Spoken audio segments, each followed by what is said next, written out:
IELTS ছাড়া বিদেশে উচ্চ শিক্ষা কিংবা আইএলটিএস ছাড়া কি ইউএসএ তে অ্যাপ্লাই করা যায়?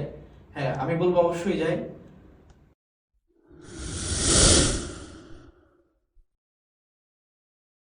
Hi everyone, this is Rafi from সিনান সিন উইথ রাফি। আজকে আমি ভিডিওতে যে পেপারটা নিয়ে কথা বলবো সেটা হচ্ছে আইএলটিএস এর রিকোয়ারমেন্ট বা আইএলটিএস ছাড়া কি আপনি ইউএসএ তে অ্যাপ্লাই করতে পারবেন কিনা। হ্যাঁ, অবভিয়াসলি পারবেন, বাট এটার জন্য একটা প্রসিডিউর আছে, একটা প্রসেস আছে, সেটা নিয়ে আমি আজকে কথা বলবো। সো আইএলটিএস, ডুওলিঙ্গো বা টোফেল এটা হচ্ছে ইংলিশ প্রফিসিয়েন্সি টেস্ট। এটা হচ্ছে আমাদের ভার্সিটিতে অ্যাডমিশনের জন্য লাগে। এটার সাথে কিন্তু ভিসার কোনো কানেকশন নাই। সো অনেকে ভুল করে যে আসলে আমার আইএলটিএস আছে, আমি কি ভিসা পাবো? সো ভিসার সাথে এটা ডিরেক্টলি কোনো সম্পর্ক নাই। আপনার একটা ভালো একটা ইউনিভার্সিটিতে চান্স পেতে হলে আপনার ইংলিশ প্রফিসিয়েন্সি টেস্ট দিতে হবে। সো আগে আমাদের বুঝতে হবে ইংলিশ প্রফিসিয়েন্সি টেস্টটা আমাদের কেন লাগে। আপনি যখন বাইরে অন্য একটা কান্ট্রিতে পড়তে যাবেন, ওইখানে হচ্ছে আপনার লাইফস্টাইল থেকে শুরু করে আপনার যে ইউনিভার্সিটিতে ক্লাস হবে বা এক্সাম হবে বা আপনার এভরিডে যে কাজ করতে হবে, সবকিছু কিন্তু ইংলিশে হবে, বিশেষ করে ইউএসএ তে।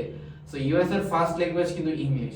সো আপনি যখন ওই দেশে পড়তে যাবেন, প্লাস হচ্ছে আপনি ওইখানে পড়াশোনা করবেন, তো সবকিছুই কিন্তু ইংলিশে করতে হবে। সো দ্যাটস ওয়াই আসলে ভার্সিটিতে অ্যাডমিশনের জন্য আপনাদের আইএলটিএসটা দিতে হবে। এখন এখানে কথা আছে, সো কিছু কিছু ইউনিভার্সিটি আছে যারা হচ্ছে নট অনলি আইএলটিএস, তারা হচ্ছে ডুওলিঙ্গো, পিটি বা টোফেল দিয়ে অ্যাডমিশন নিয়ে থাকে। সো এটা আসলে ডিপেন্ড করে।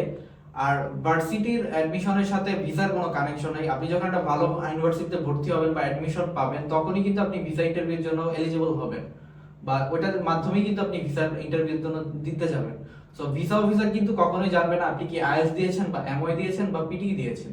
বাট এখানে একটা কনফিউশন আছে, সেটা হচ্ছে যে আপনি যদি এই ইংলিশ প্রফিসিয়েন্সি টেস্ট ছাড়াও কন্ডিশন অফার পান, লাইক কিছু কিছু ইউনিভার্সিটি আছে যারা হচ্ছে আপনার এই ইংলিশ প্রফিসিয়েন্সি টেস্ট যাদের নাই বা কন্ডিশন অফার দিয়ে থাকে, তাদেরকে হচ্ছে ইএসএল প্রোগ্রাম অফার করে। সো আপনি যখন ইএসএল প্রোগ্রামে অ্যাডমিশন পাবেন, তখন কিন্তু আপনার I-20 তে লেখা থাকবে ইএসএল প্রোগ্রামের কথা। বাট আপনি যদি আইএলটিএস দিচ্ছেন বা এমওএ দিয়ে অ্যাপ্লাই করতেছেন বা ডুওলিঙ্গো দিয়ে অ্যাপ্লাই করতেছেন কিংবা টোফেল দিয়ে অ্যাপ্লাই করতেছেন, ওইটা কিন্তু আপনার I-20 তে লেখা থাকবে না আপনি কোন ইংলিশ প্রফিসিয়েন্সি টেস্টটা দিয়েছেন। আমি একটা I-20 রেফারেন্স দিয়ে দিচ্ছি। সো এখানে আপনি খেয়াল করে দেখতে পারবেন যে এখানে লেখা আছে student is proficient. So that's mean উনি হয়তো আইএলটিএস দিয়েছে বা ডুওলিঙ্গো দিয়েছে বা টোফেল দিয়েছে বা এমওআই দিয়েছে। এটা কিন্তু কোথাও লেখা নেই যে উনি কি দিয়েছে। আর আপনি যদি ইএসএল প্রোগ্রামে যান, তো এখানে লেখা থাকবে ইএসএল প্রোগ্রামের কথা। সো নেগেটিভ যে বিষয়টা হবে, যখন ভিসা অফিসার দেখবে যে আসলে ইএসএল প্রোগ্রামে যাচ্ছে, তো উনি এটা বুঝতে পারবে যে আসলে আপনার কোনো ইংলিশ প্রফিসিয়েন্সি টেস্ট ছিল না। সো দ্যাটস আপনাকে ইএসএল প্রোগ্রাম অফার করা হয়েছে। সো কিন্তু আপনার যদি আইএলটিএস থাকে বা ডুওলিঙ্গো থাকে বা টোফেল থাকে বা এমওআই থাকে, সেটা কিন্তু ভিসা অফিসার বুঝবে না যে আপনার কি আইএলটিএস ছিল না অন্য কোনো ইংলিশ ল্যাঙ্গুয়েজ টেস্ট ছিল।